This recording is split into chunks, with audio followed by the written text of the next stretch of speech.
No way! Yes way!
Plum here, g'day champions, how's it going? And welcome back to another Division 2 build video. That's right champs, this is my hardwired 10-second Seeker mine build, the fastest on the interweb, and the fastest in the game too. Each mine can nearly hit 6 mil, and we've got 10 mines. Quick math on that, that's 60 mil damage. Quick maths! And these things are endless, never-ending spamming of Seeker mines. Sounds fun, don't it? That's the absolute max that you'll get out of this build solo.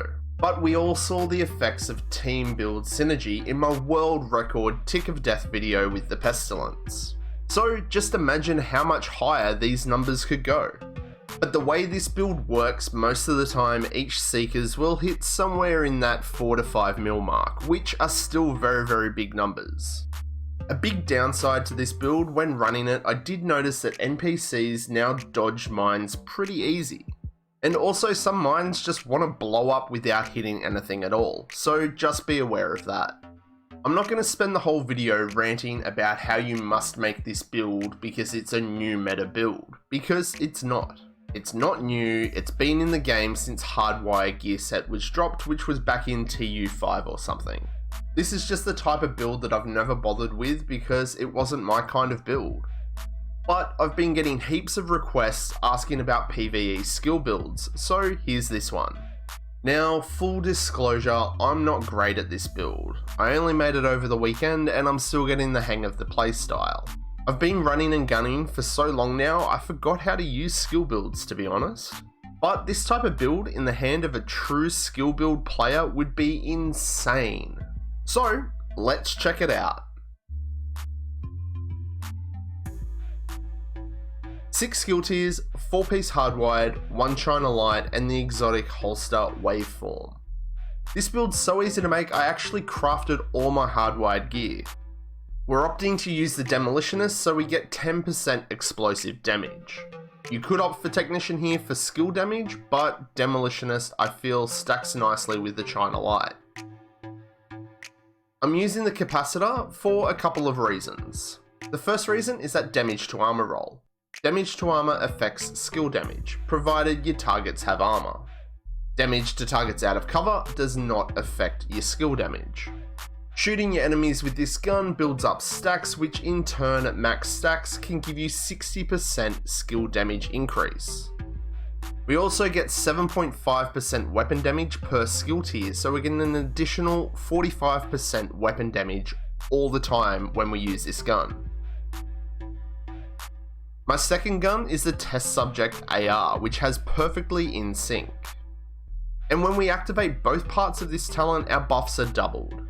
So that's 40% weapon damage and 40% skill damage. And we also have that damage to armor roll here too. The bad part is that your weapon talents are deactivated when you swap weapons. So you can't have your capacitor talents and your in sync talents working all at the same time. That's just dumb. And yes, I tried it, it doesn't work, it can't be done.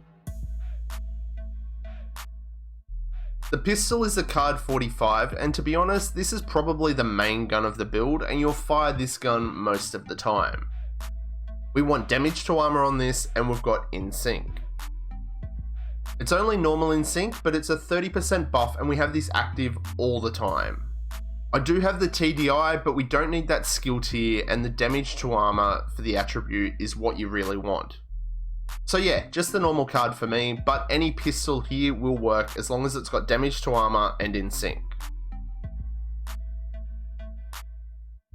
Righto champs, now to the gear for the build. The hardwired mask, skill haste, skill damage, repair skill, and that 4-piece bonus, feedback loop. Whenever you use or cancel a skill, your other skill's cooldown automatically reduces by 30 seconds. And this also increases your skill damage by 10%. That's awesome. Comes with a skill tier and we just rolled skill damage onto it. You want to mod it with skill haste because you want your Seeker's base cooldown to be under 30 seconds so you instantly get them refreshed. The chest piece is China Light for 15% explosive damage. The talent we've gone for is Glass Cannon for 25% amplified damage. Yes, it does come at the cost of taking 50% more damage, but we do have a pretty tanky shield to hide behind. I'm not a fan of this talent champs, but it is the best in slot for this 10-second Seeker build. Especially if you want all those big boy damage numbers. I don't need the health roll on this piece, but it's what I've got. Some regen or skill haste here would be better. The holster is the new exotic holster, Waveform. This piece generates stacks of 3% skill damage on one of your skills every second. And that caps out at a 30% damage buff. It then juggles backwards and forwards between both skills. There's no real negative to this item. It's not decreasing one skill and increasing another, it just increases one and then takes it back to its base. It's not fully maxed out either, so yeah, the numbers on this build could go a lot higher. The knee pads are the hardwired knee pads, skill tier and skill damage. Hardwired gloves here too, skill tier and skill damage. And the last piece is the hardwired backpack, skill tier with skill damage. And the backpack has the talent Short Circuit, which decreases feedback loop cooldown from 20 seconds to 10 seconds. So we throw our Seeker mines, bang, whip out our shield, Seeker mines are back instantly, throw them again, and basically by the time they explode again we can reset them again, thanks to feedback loop. 10-second Seeker mines that just never end. Now let's take a look at the skills we're using. I did have to quickly fast travel away from the shooting range so you could see the true cooldown numbers. Cluster Seeker Mines, 29-second cooldown, which means when feedback loop procs we get them back instantly. Without activating any of our buffs, each Seeker hits for 3.2 mil and we get 10 of them. I kind of think 10 might be too many because like I mentioned before, sometimes they just seem to blow up on nothing, and we've got this modded with 2 damage mods. And our second skill is the shield, and we use the shield so we can whip it out and put it away with no cooldown, which keeps refreshing our Seekers. It's good to hide behind and shoot your pistol to proc in sync to give your Seekers even more damage. And that's the build champs. Like I mentioned before, it's super easy to make, you can craft 99% of it. But in my opinion, it does take a little bit of time to get used to this kind of build. Is it OP? Is it meta? No. Is it fun? Heck yeah. Come on, Seeker mines every 10 seconds that do nearly 60 mil damage in total? What's not to like? What are your thoughts on these kind of builds? Let me know in the comments below. So, did you like it? Then smash that like button, and if you didn't, you can press the dislike. But remember to support me and the channel, hit that sub button and become a creepy subscriber. And I'll catch you all in the next one, champions. I'm Plum out.